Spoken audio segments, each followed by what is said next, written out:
The following has been paraphrased from The Illusion of Life by Frank Thomas and Ollie Johnston. Squash and stretch. This action gives the illusion of weight and volume to a character as it moves. Anticipation. Prepares the audience for a major action the character is about to perform. Each major action is preceded with specific moves that anticipate for the audience what is about to happen. Staging.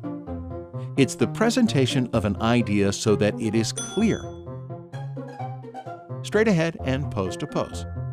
Pose to pose is charted with key drawings done at intervals throughout the scene.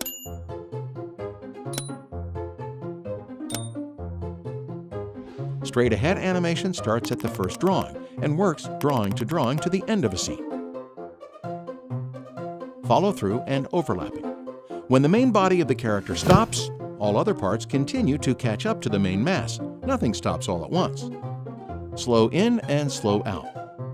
As the action starts, we have more drawings near the starting pose, one or two in the middle, and more drawings near the next pose.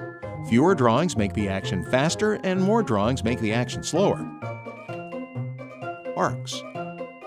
All actions, with few exceptions, follow an arc or slightly circular path.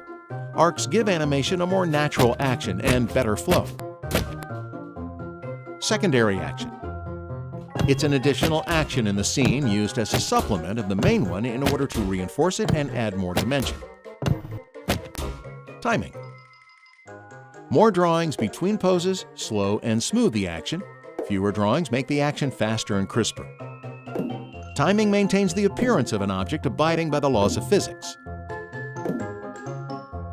Exaggeration.